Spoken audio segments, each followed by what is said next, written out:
Now starting. All attendees are in listen-only mode.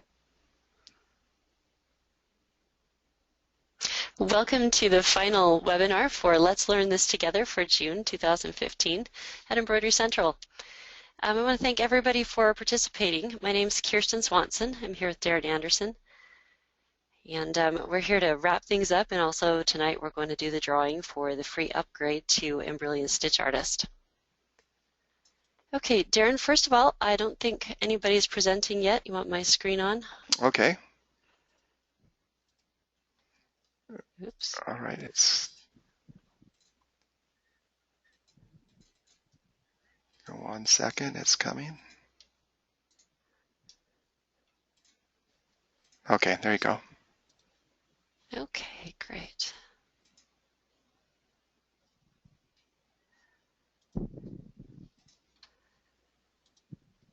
Okay, I would like to encourage everybody to put in questions because it's not too late.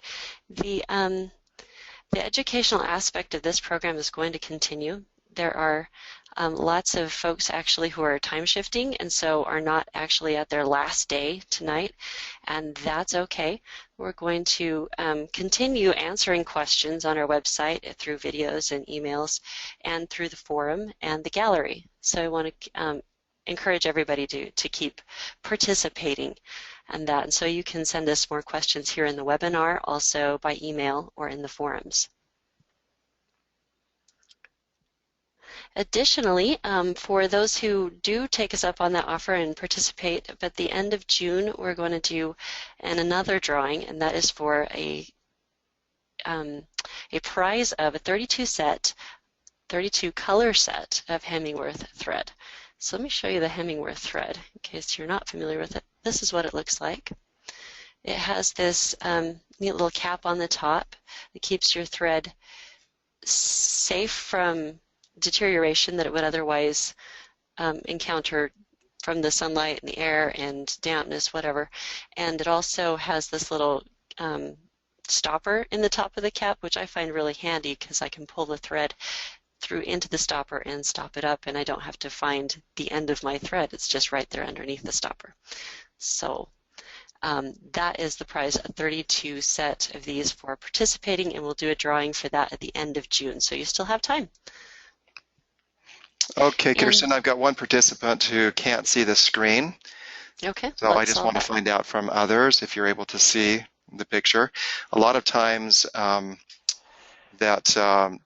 the screen for the GoToWebinar, the viewer portion gets minimized.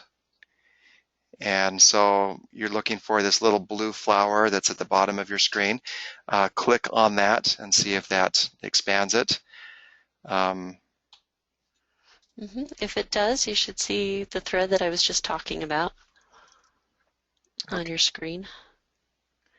All right, I've got, I've heard from 4 people that they can't see it, so that seems a little bit unusual. Yes, I know we had a number who couldn't see it before, and just going to the status bar where your programs that you're using are usually listed and finding that little blue flower thing, click on that. That solved it last time for most of our participants. Okay, I've got some that can see it, some that can't, so I'm hearing from both groups. Let's see. I'm going to just go through the process of hiding that and seeing what I need to do to get it back.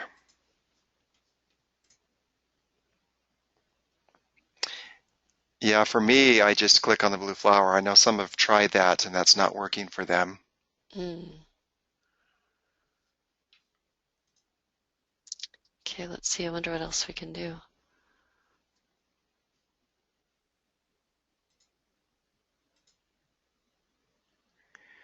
Another option is on the webinar control panel. There's a little, if it's minimized, it just kind of sits over there in the corner. There's a little orange arrow on the top of it, and that kind of expands your control panel. And underneath that, there's an option there to view in full screen mode. It's a little blue circle with a square in it. It's right above where you raise your hand. Pamela suggests, she says that hers was hidden under the browser screens, and so and when she minimized those, it appeared. So if you've got other screens that are possibly up over the top of that, go ahead and minimize those. Yes, and if it helps you, give us a shout out. Thanks, Pamela.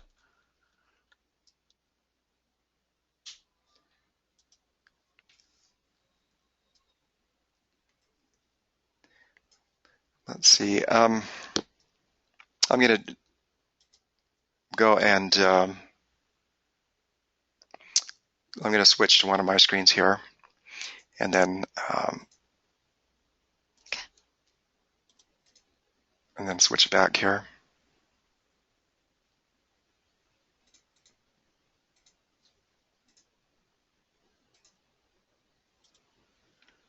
Okay, now I'm back to, we should all see the thread again. That change anything for anyone? Okay. Tara stated that she had left and that she came back and it was working again. Oh, okay. So how to leave the webinar. All right, I'm starting to get feedback that everybody else has got it, so I don't see anybody that doesn't have it yet. Okay. All right, so the 32 spool set is a new product, and we're going to launch this soon, and it's going to be one of you all lucky people who are participating who will be winning this at the end of June. All right. Kirsten, yes. Go ahead and show the forums on where they can post their items. The gallery, you'll need to email it to us, but you can post directly to the forum any questions that you've got or any comments. We're just going to simply go through and see who's participated in some way or another and enter in on a drawing. Yes. Okay, so you can email me. You see that these emails that I send to you, you can just reply to one of those. That will be an entry. You can also go to our forum. It's right here on the right-hand side of my page. It says StitchArtist Forum under Discussion Forums. So I can go here, and there it is. You can see the most recent post. Mary actually gave us a really good tutorial on how she created and designed with TrueType fonts using StitchArtist. You don't have to do something that's quite that complete. You can also just ask a question. Anything that you are doing to participate will enter you into the drawing. So in the forum, you go here to the bottom of the page, and you can see there's my picture up because I'm logged in, but I could just type something about StitchArtist. And submit. And once I submit, it actually, if I stay on the bottom of the page, it looks like I haven't done anything, but if you go to the top, you can see that your item is at the top. So you don't actually have to post it again. It's already there. And you can go over to the student gallery to look, but like Darren was saying, you can email your submission to us just by replying to one of our other emails and attaching a picture for the gallery, and we will put it here for you.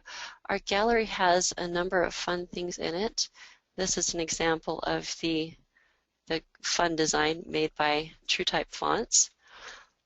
We have a lot of really cute things. You see Pat actually shared with us that she had been working on several different designs, and going through the lessons has helped her go back to those, fine-tune them, find problems that weren't working, and fix them. So that's awesome.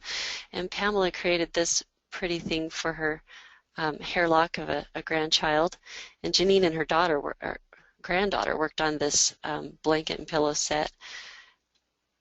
We have so many fun things to share, and you can see some of these look familiar, like we followed along with the videos, and that is awesome too. Spencer here sent in something he worked on for his sister for her work, and it's been really fun to see all those things, and I would like to have those keep coming in, and everybody who has already participated is in the drawing, and anybody who wants to through the end of June will be in the drawing. Okay, so did I miss anything? Is there any other way we can No, I did the gallery, the forum, the webinar, and the emails. That's how you get into the drawing. All right, great. I've got a couple of questions that are asked right off. Mary asks, will you cover how to digitize lace or redwork designs? She also states that she's heard that with lace designs, you should not resize them if you have a purchase design. And she'd like to know the reason for that. I can just give you my 2 bits on please. that right now. Usually with the lace designs, well, the designs that size the easiest are those that are made out of basic fill stitch, basic satin stitches and basic run stitches. And when you use your sizing software to change those, it's going to go in and interpret, and it's going to recognize what's a fill, what's a satin stitch, and what's a run stitch. And so your fill stitches, they get recalculated and sized accordingly. Your satin stitch is the same thing. Your run stitches, everything else, basically, anything that we do with cross stitch or with the motif fills is basically considered a run stitch. And so those are not regenerated. So if you size a design, you'll probably end up with more space between the areas. It will also recalculate them as a bunch of run stitches, quite possibly, which changes the effect of the lace design, especially freestanding lace, where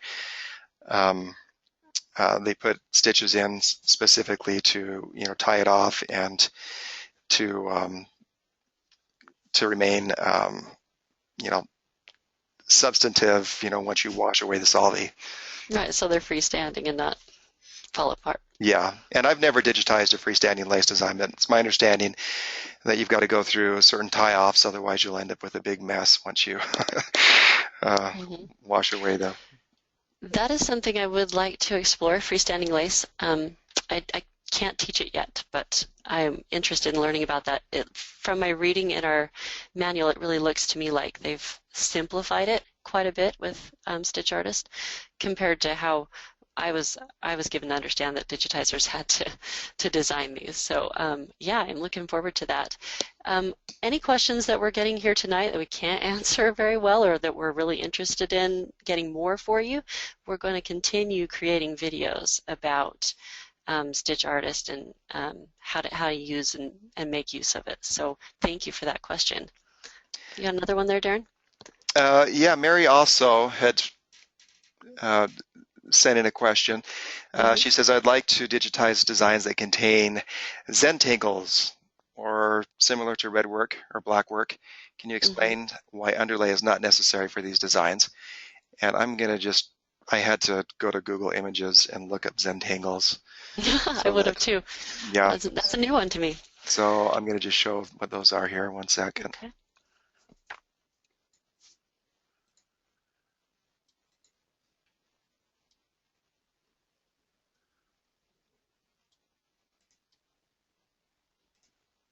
Okay, so here's Zentangles.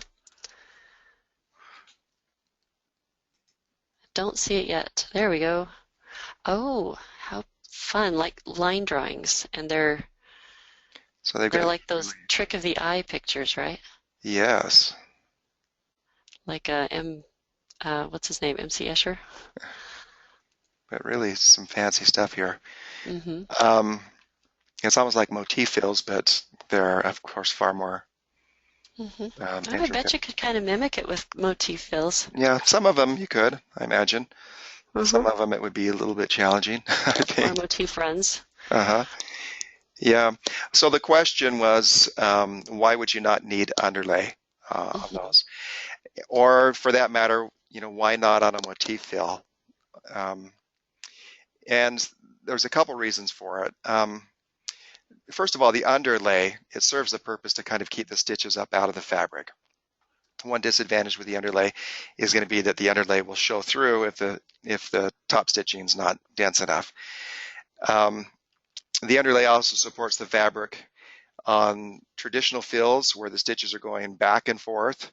They're all going one direction. the fabric will tend to pull more in that direction. So that underlay helps to support that. When you do some of the motif fills, your stitches are going all different directions. And so there is a little bit of a balance or counterbalance to that. The pull is not going to pull all one direction, but it's going to kind of, pull in generally from all different directions. And the fact that they're coming from all different directions really does kind of stabilize the fabric, in and of itself. Just like when you put down your straight underlay, your underlay is not pulling or puckering a lot of the fabric. It's spaced out enough that, and it's like density enough that it's not all pulling in. So underlay is pretty much reserved for when you're doing these big fills, and you want to make sure that you got the coverage, because if you do use underlay, it does keep the stitches up out of the fabric, and it does, make more of a solid fill without, there being little gaps in it. And the underlay works better than increasing your density on the top stitches. It's rather than decreasing that space between each stitch. Using the underlay, you can economize on those stitches and seem to get better fill by using the underlay. So interesting. I don't know if that answers the question here. I'm going to turn the presentation back over to you. Okay. Thank you. That was helpful. Okay, we also had a question last time about whether we can add our own BX files to this library. So perhaps you can see the library on my screen here, how you can import things to the catalog. We discovered there are some places we can get them. I showed you Lisa Shaw's blog where she had some alignments we could download. Lisa actually works for Embrilliance, and that is one reason she's able to do those. And Embrilliance has a share forum on their website where you can download some other things that have been created for it. And we know there are lots of font designers that are able to create BX files. So we wondered, can we do that? Is that something they have planned that we could do? So I actually talked with Brian about that. He said that BX is an installer, and they provide that for publishing to professional companies for their font collections, basically. And people like us, you and I, who want to use our own designs repeatedly, what we probably ought to do is save our designs in the BE format, that's your working file, and maybe collect them in a folder if they're going to be things that we're going to be used often. He says at this time that Embrilliance is the only ones who are publishing to the library, since the library catalogs are a bit different. And maybe in level 3 sometime in the future we could do that. There are also digital rights to consider, so it doesn't sound like that's a real done deal, and we can't look forward to that real soon. So that's the answer on importing things into the catalog. It's not set. It's not something we can do. It's not something they're necessarily planning that we can do. But it's not a no either. It could possibly happen. Mary says that asks, do you need level 2 for the freestanding lace? And she says they look like patterns with the designs. Motif fills could be a possibility. Oh, yeah, freestanding lace actually is in level 1. They have freestanding lace objects in level 1, so you don't need level 2 for that. It does kind of look like a pattern and motif fill. I imagine the difference is that it compensates a bit more for making sure that it doesn't fall apart once you remove your stabilizer. Carolyn asks, do you know when level 3 is coming out? No, the best thing I know is that it's early summer. So I feel like we're in early summer now, but early summer's not done yet. You haven't heard anything else, have you, Darren? I haven't. No. Yeah, I checked their website. It says early summer. So that's, I'm sorry, I don't have anything better for that, any more concrete information on that one. I wanted to show you a little bit about the manual tonight, because I feel like we have just been studying the StitchArtist section, but when you download Embrilliance, you get the manual for everything. So we get the manual for enthusiast and the manual for essentials. And so if we're searching for something that we want to do, like say remove hidden stitches, we can find it, and so all our questions are answered here. And if you look at the very top of the manual screen, you can see it says Essentials here. So what that means is that this part of the manual only pertains if you have Essentials.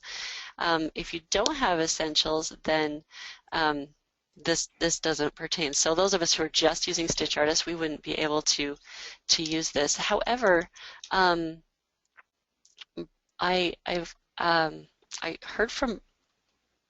asked this question because a lot of us are actually having this question, and I heard an answer from Brian that said, with StitchArtist, if you have Essentials and StitchArtist together, what you would do if you wanted to do that, I'm afraid I can't really show it here, but I can talk about it. This particular computer doesn't have Essentials running on it, and that's why I can't do it.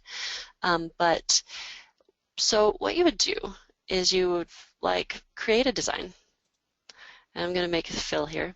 And then if you want to use remove hidden stitches rather than just digitizing it and removing the area so that it doesn't double stitch, what you would do is, so I'm going to create a new one, but oh wait, before I create a new one, I need to make it a new design because Essentials only removes overlap stitches if they're in separate designs. So to do that, I go to Create and Begin New Design. So then I go to New Design and I make my second design. And I'm not going to overlap them completely there. I'll leave like a corner. Okay, so here you have this overlapping area. Well, if I make it a fill, we'll have an overlapping area. That'll be better. Okay, so we have an overlap. And what StitchArtist does in this case is actually reduce some of the stitches. We've noted that it does that. And the reason it does that is to help improve the stitchability, but it doesn't remove everything that has been in that area because that's just not what the software is intended for. But if you have Essentials running on your computer as well as StitchArtist, you'll have a little icon here with scissors and a red line. And what you can do then, since we've created this as two separate designs, is click that little icon and it will show you that this box right here is going to be removed, this box where they overlap. So that's how those two work together. It's really quite fun to go through and use the different modules that Embrilliance has. I would suggest you use the demo to kind of see what the possibilities are because you can run a couple of different modules at the same time with that. I'm calling a module, I don't know if that's the correct term, the programs, where it's all in one interface. So if I have Essentials and StitchArtist, I open it up and all that changes is I have more tools at my disposal. So I don't have to open one program and then open another and go back and forth. I can just use them together, and so it's fun to learn the ways that you can do that for our purposes. So that's what I learned about removing hidden stitches when it comes to Embrilliance and Essentials. While I was looking at what's in our contents when we get the program, because we get the contents for everything. So if there's something you think you ought to be able to do, it's probably in another part of the program. That's my guess. Unless, of course, we just still need to learn how to use the tool. That's also possible. I know I'm still learning. Tara comments, yay, yippee, as simple as creating a new design. Who would have thought? Yep. Yeah, it's great. They do make it pretty easy. We just have to find it out and learn it, don't we? We also talked about knockdown stitches, and that was a new term for me. I just want to show you all that in case it was a new term for you too. This is an enthusiast. And of course with StitchArtist we could do this. It just doesn't have a knockdown function. We just need to add like a light density fill. A knockdown is this area that my mouse is running over right now behind the sailboat. What it does is just smoosh down the pile or the loops in your terry cloth or your velvet, whatever it is that you're stitching on, to make your design stand out a bit more when you embroider it. So it's kind of like a shaded area.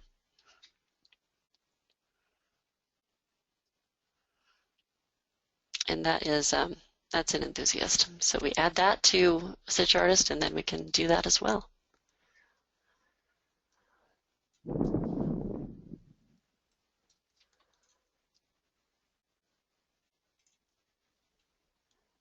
Okay, so this covers the things that I recall from that I had written down to cover tonight. Do we have other questions?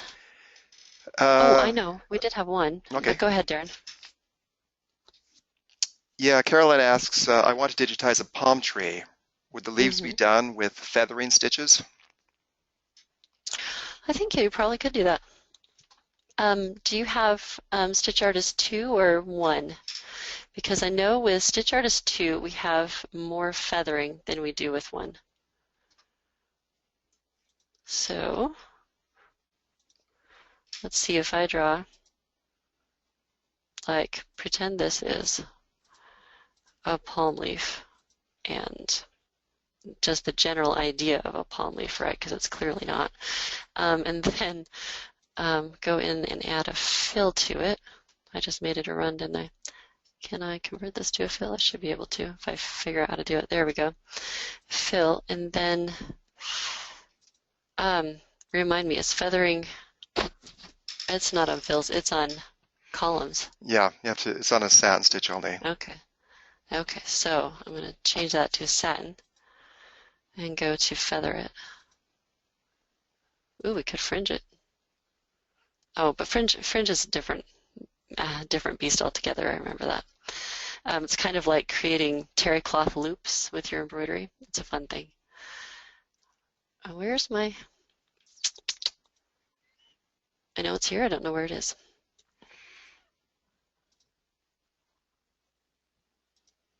Ah, feather. See, it's that zigzaggy one. So if I feather it on the left, see what that does.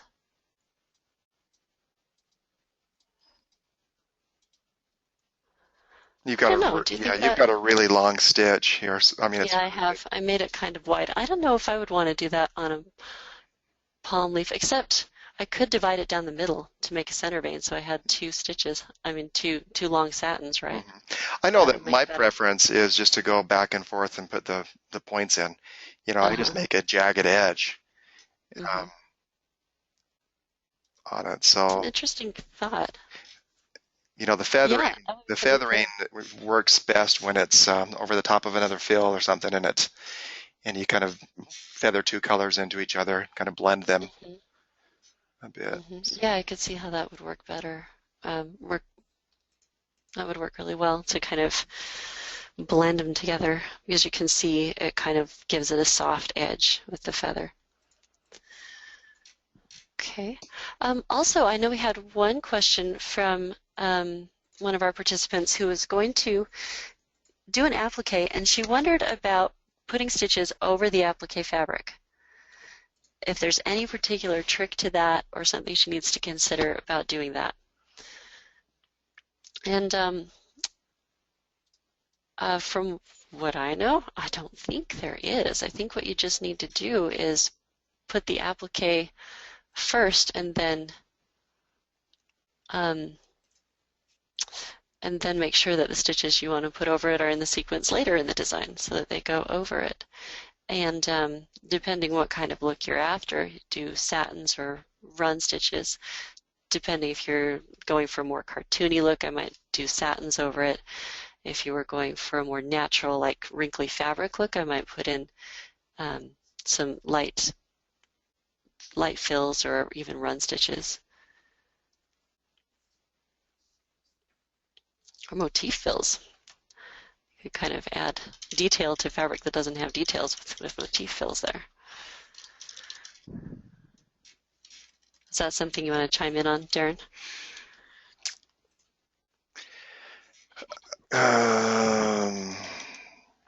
Not really. No, so I put him on the spot. I was looking over the questions here. Okay, sorry about that. Anyway, rephrase the question here. So I can... Okay, well, the question was, I make applique, and I would like to add detail to it by stitching over the top of my applique fabric. Is there something that I need to consider when I'm doing that? Is there special directions? No, it actually works out really well. to stitch over the top of applique. There's relatively few problems. The applique provides a good stable background, and so you can usually stitch over the top of that without any problem. It's not too dense because you're just stitching through another piece of fabric as opposed to a bunch of fills. So yeah, I have never had any problem going over the tops of the appliques. Anybody else has had any experience? Chime up with, let us know.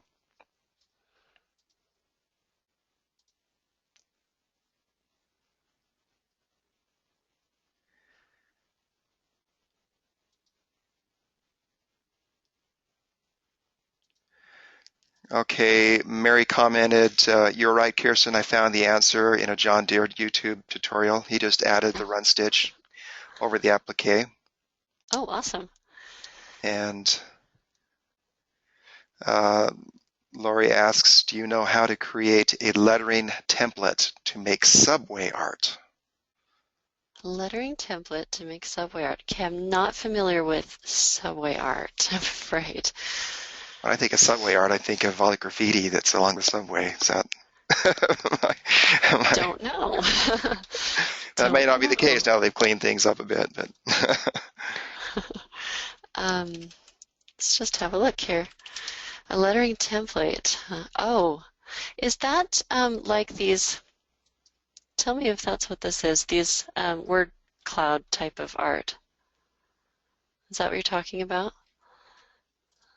Like this one, for instance, to make a lettering template for that. yes, that's it. Okay. Boy, I don't know. Now that I've identified it, I'm not sure how I would do that. A lettering template. It seems to me, from reading over the level 3 materials that were assigned today, that that's what we need is in level 3, or at least that would make it much simpler. What we're really talking about is creating the art, and with even StitchArtist 1 and 2, we've got the ability to create those outlines. So are we looking at creating a new unique design? Are we looking at taking something that's been kind of sketched out already and digitizing it? Are we wanting to create something new? I was thinking that styles might address that, but I'm not sure. So, gosh, when you say a lettering template, do you mean like a font, or do you mean more of a layout for where the letters go? We've got kind of lettering inside of lettering. So, and that lettering kind of cuts off the others underneath it. I don't know. Yeah, you see how it wraps. So maybe I could do a box here, and whatever word I wanted to put in would go in there and wrap as I type it. Gosh, what a fun question. That almost sounds like a job for Alphatrix. Kind of. Well, thank you. We are going to have to look that up. Barbara says they have a YouTube video on that one, she thinks. Okay. And Lori said, I read this in the Stitch Artist Manual. It mentions creating envelopes and then lettering. Oh, okay. Yeah, that sounds like the right thing. So we go to envelopes.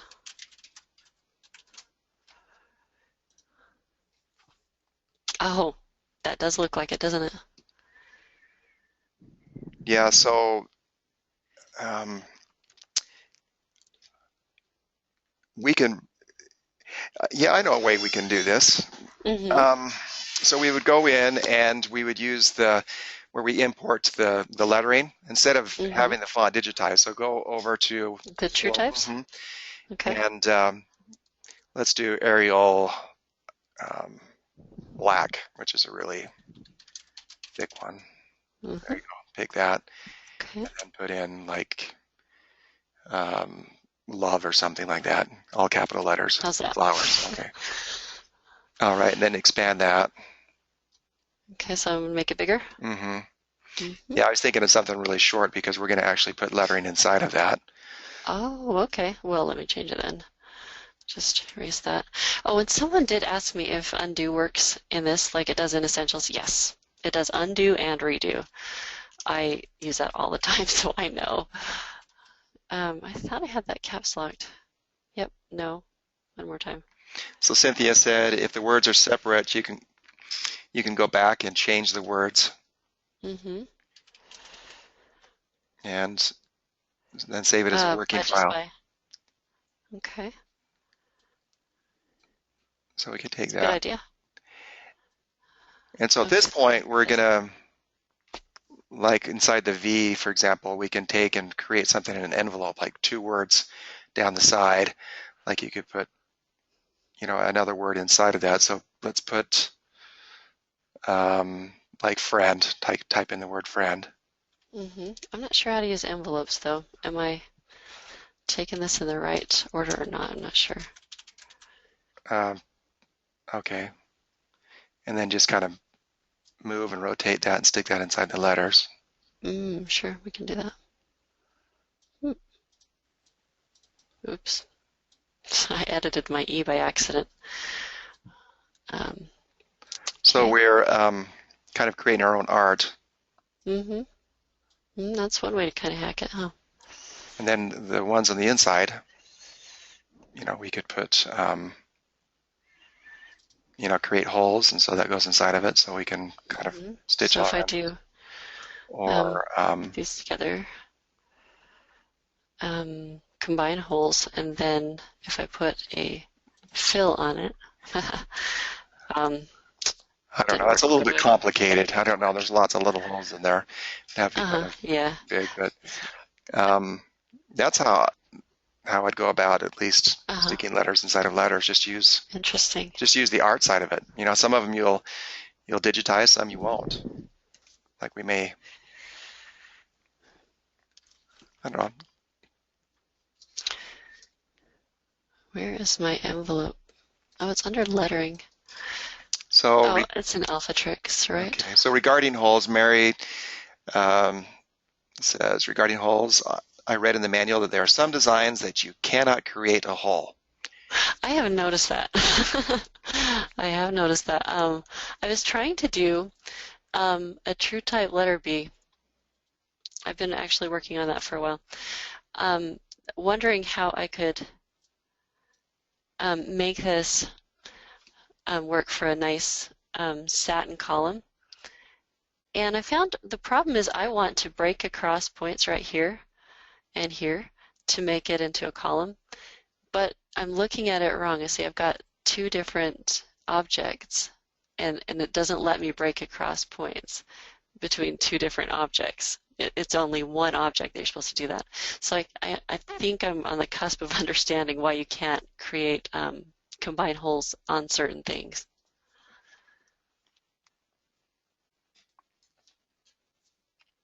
But I actually started pulling like the letter B apart. I added a point here. So I can't select both of those because they're separate. And so I did a couple of things. I don't remember what all now. But I was able to create a column, and then I started to try and make this into another satin column, this remaining part of the B, and I was having difficulty there, just kind of fiddling with it, and I thought it'd probably be quicker for me to just draw it,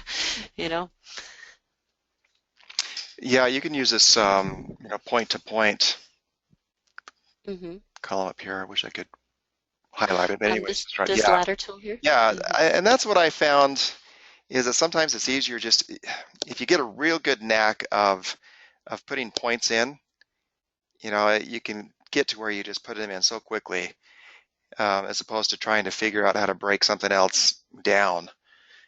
And so, in digitizing the letter B over there, yeah, of course you're.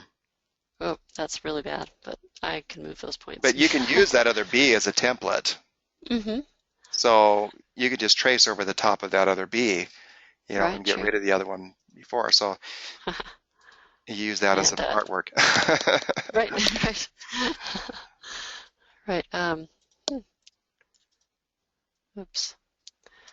Yeah. I definitely need more practice with this. And that's one thing that I've really learned as we've gone along with our learning. I've gotten a lot better at many things, and then there are some things that make me stop and think, well, I need to check the manual for that again, and I need to edit and learn a little bit more on that. And it's been wonderful for that. And so I can see where my learning needs to expand still. And so I'm excited to continue. So even though we've covered the whole manual, we've covered all the videos that are specifically made for StitchArtist so far, there's still so much more. And so we can make new videos, find new sources of information. That I plan to continue doing that as part of our program. So we'll be continuing to add things to our StitchArtist playlist. I'm curious, how many have the Embroidery Essentials, already and they're using that with StitchArtist? Right. Yeah, I want to open a poll or? Yeah, I'll get one here put together. Yeah, interesting to find out how many of us just jumped in with StitchArtist. How many of us are using something else underneath, Essentials, or maybe Enthusiast, Alpha Tricks, or maybe just Density Repair Kit? Okay, it'll just take me a couple minutes here. Okay.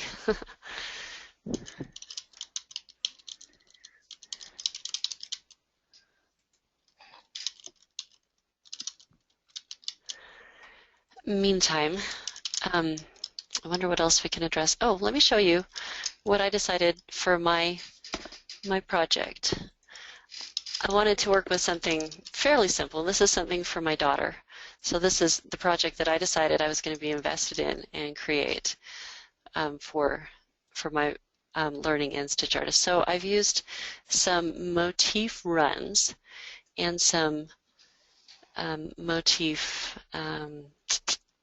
some program runs, some program motifs, and those are super fun. I like them a lot. I'm not sure I've got the pathing quite like I like it. You can see I still have a few jumps, but it's actually gotten a lot better as I've been working on it. I'm excited to see what everybody else has picked for projects, and I hope you'll post those to the gallery. And right now we have an easy way to get to the gallery by going to our website and clicking just the Embroidery StitchArtist header that we have here, the banner. But we also have links to it across the site. And if you want to go directly to this StitchArtist landing, excuse me. If you want to go directly to the StitchArtist landing page, this is the address. And you can just bookmark that to make it easier access. This shows you how to get to everything. You can reach the forums from here. That's what these speech bubbles are. You can reach the gallery from here. That's the easel. The webinars, well, this is our last webinar for a little while, but that's where you'd go to find those. And videos. The videos are linked here. We have this link here, just takes you to the video playlist of everything. It includes the ones that we've created in response to your questions.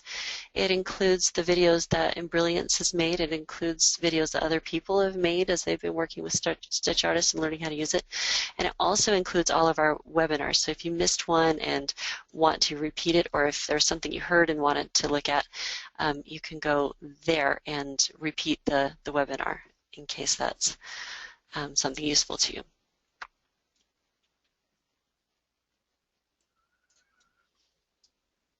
I tried with my piece sign here to first make using a motif fill, and that was fun, but it didn't quite give me the contour the way that this does, where all of the runs are going the same direction.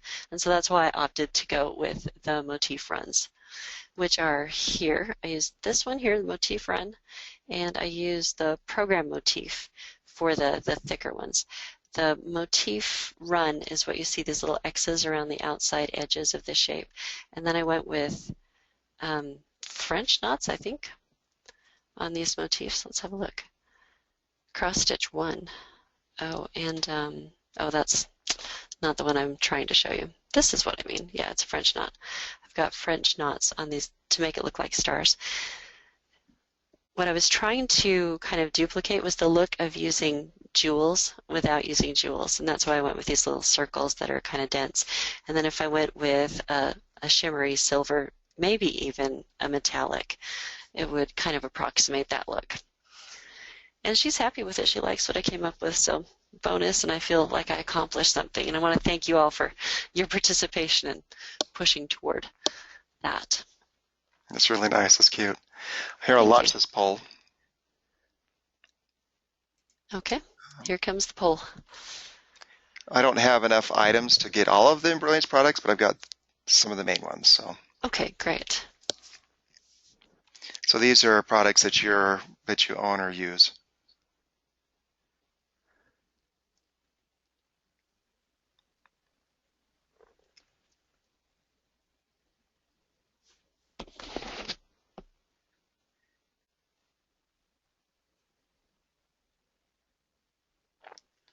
While we're taking the poll, do we have, I'm sorry, while we're taking the poll, do we have other questions that we might field before it's time to do our drawing?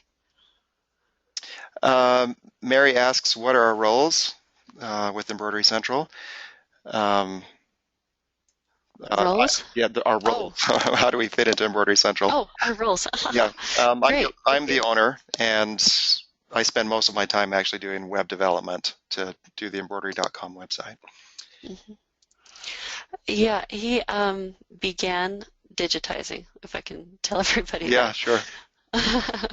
Yeah, and then just now you spend most of your time doing programming, and it's awesome to just have you along to do the to talk with about the different things you can do with StitchArtist and what you remember from digitizing. Me, well, let's see, I got brought in for web design, and I think that was a long time ago. It was about what, 20 years now. I came in to do web design, and I'd also began doing commercial embroidery. So I was using those big machines that run 6 or 12 things at a time.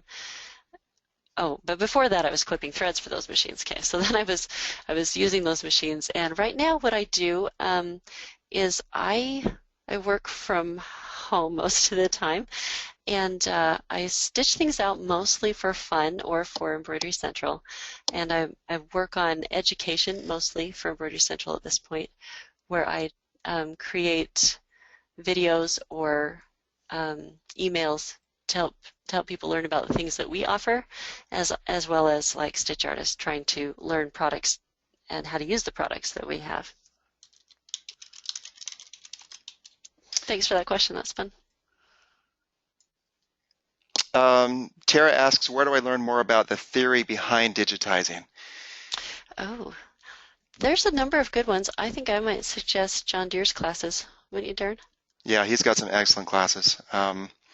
Another good source is Lindy Goodall's ebook called Anatomy of a Design, and she goes into in depth as far as the components of design, what makes a good design for different situations, and it'll take you into some advanced theory on how the design affects the fabric.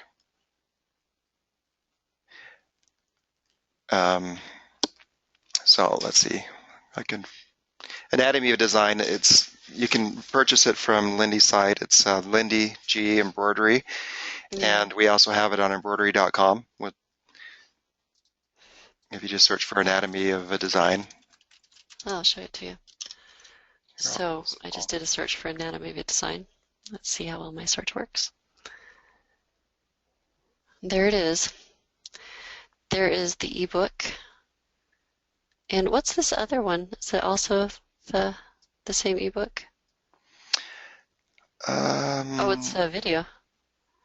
Looks like from the picture. Yes. Okay, just probably to explain about the ebook. Mm-hmm. Okay. Yeah, so we have kind of a preview in that video, and then there's also the ebook to purchase. And as an ebook, this is PDF, is that right? I think most of them are. at least available in PDF.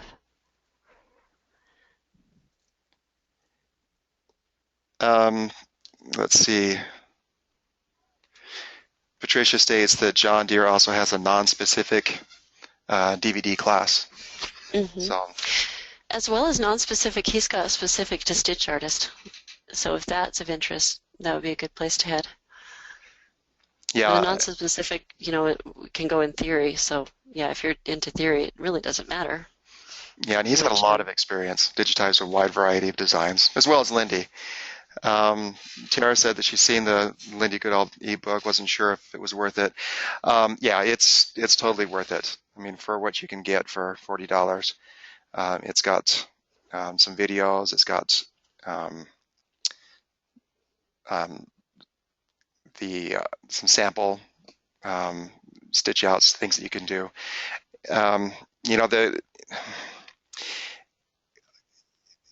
The digitizing, as far as my experience of learning to digitize, I would have given anything for something like that when I was first learning, because there wasn't anything out there, and I think it's still one of the best books out there as far as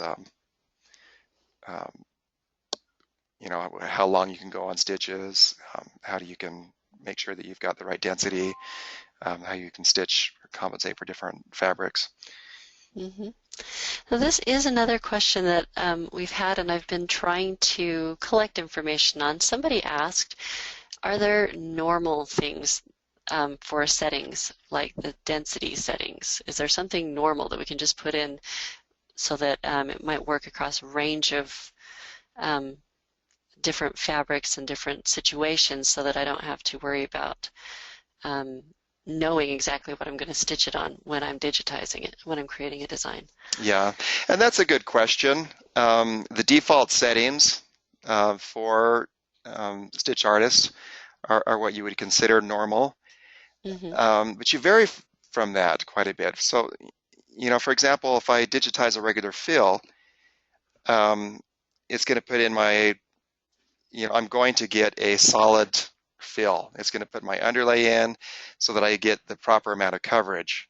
Okay, but if I were to digitize, an animal with fur, that top stitching, I wouldn't want any underlay behind it, and I probably want to change my density so that it's a lighter stitch.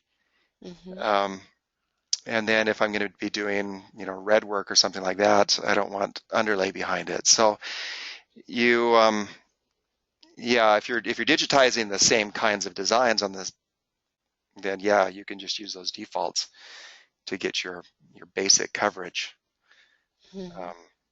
But and when we digitize company logos, we would use the same defaults, and I've checked the ones that they use in StitchArtist, and it's the same that I was using when we were digitizing. The 4-point for the density is the most common, and that will get you your basic coverage. And we use that for most of our designs when you're doing a logo type design. But again, when you get into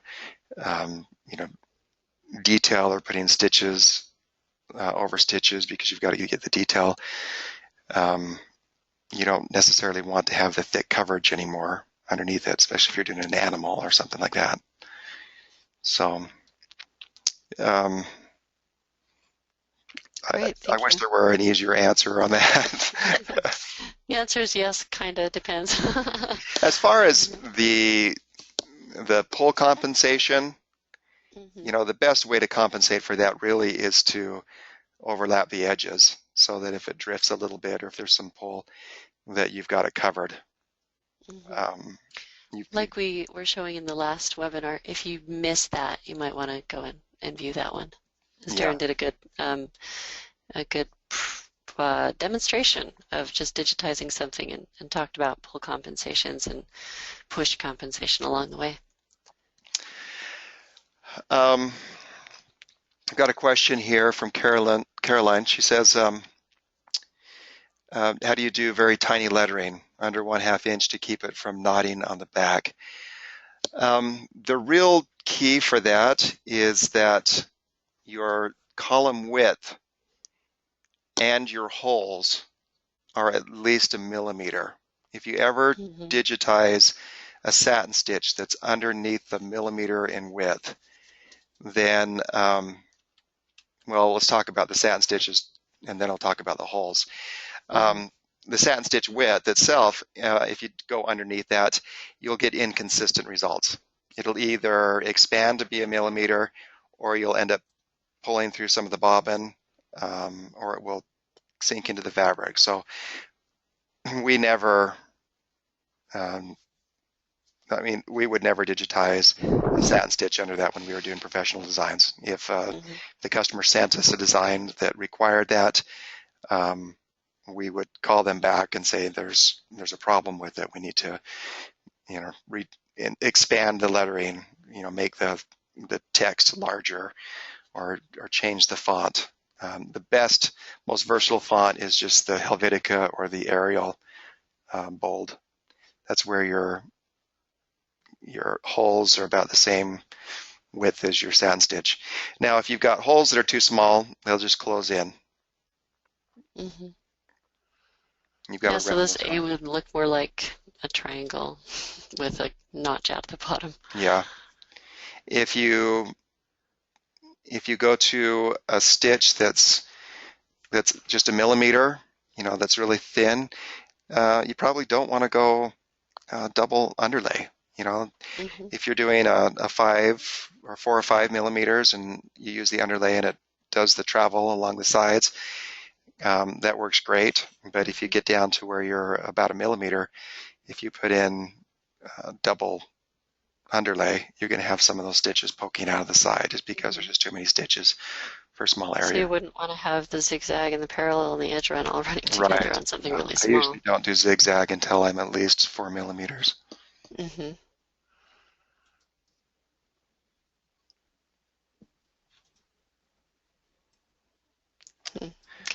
Okay, we just have a few minutes to do the drawing. We have a few that have purchased StitchArtist during the month of May or up to the first part of June.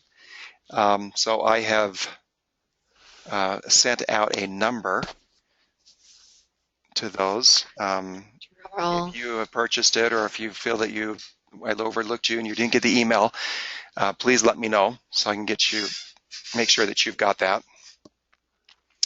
So I'm going to just check your inbox. Go my random drawing here. So we've got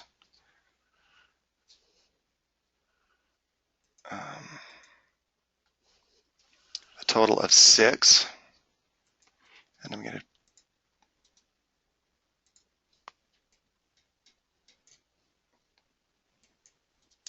strong one here.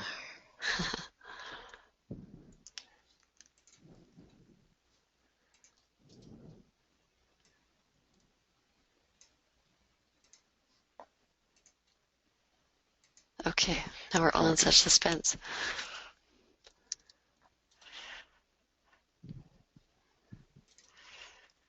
Okay, so you should see the drawing here. Okay, I'm going to pull down. I don't see it yet. You don't see it yet? Okay.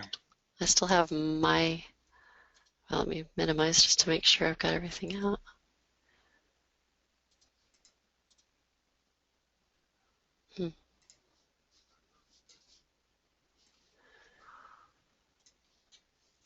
Okay, let's see. Anybody else see it? If I'm the only one who can't see it, I guess that's all right. But I do not see it. Anybody else? Okay, anybody? I should have. You still don't see that on there? No, I don't. It says drawing. Is it going to be? Okay, I've got several who are saying that they see it. Oh, okay, I see it. It was minimized so small. Okay. All right, so like the Wheel of Fortune, I'm going to pull this thing down here and it's going to spin. Yay. I don't know what your screen refresh rate is. Lucky number. And it is number 2. 2. Yay, so if you got an email that says number 2, or if you're in the audience, we'd love to know who you are. Lucky number 2. Okay, and so what this drawing was Congratulations. for was for an upgrade So artist that if you 1 to have, 2 or from 2 to 3. Even though 3 is not out yet, we are assuming that's going to be coming out here soon. So if you received number 2 by email, you are the winner. yay. Hey, thank you, everybody. I hope that one of you that we're talking to right now gets to have that wonderful prize because you got to actually see the drawing. So But I feel like we all got a prize. yeah, and then I do. It's been a lot of fun. Mary says thanks to both of you for these lessons and webinars. They've been excellent. Well, thank you, Thank you, Mary, for your participation and your questions. And the number you would have received by email if you purchased StitchArtist through embroidery.com during the month of May or June. Then you should have received a number. So if you purchased StitchArtist and you didn't get that number, email me at darren@embroidery.com and I'll resend it to you. But everybody that was on our list, we sent out the numbers. Great. Mary asked, can we purchase the other modules through your website from now on? Yes, absolutely. We'd love to sell it to you.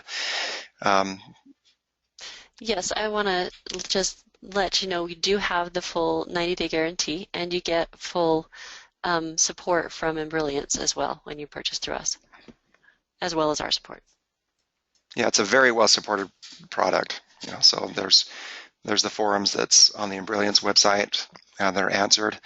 And then we're keeping you all part of this same group here so that when we come out with new videos, new tips, you'll get those. So we'll send those out to you. And then anyone that participates in the forums or gallery or so, we'll enter you in for the drawing for the 32 set. That's right. We have a winner for this one. We don't have a winner for the next one. You could be it.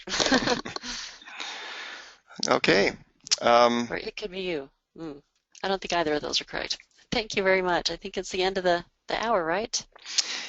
It is. Well, thank you all for coming. It's been a lot of fun. Some of you may not have received all of the emails yet. You'll still get them day by day. If you've got any friends that would like to go through the course, they can sign up and they'll get the emails in sequence. We're going to take the summer off as far as webinars, but we will be producing little short videos to answer questions that come up on the forum, and are looking at doing something similar to this when the summer's over. Yep. So we might, be attacking subway art and freestanding lace, and it's going to be fun. I'm looking forward to it. And thank you for being with us from the beginning.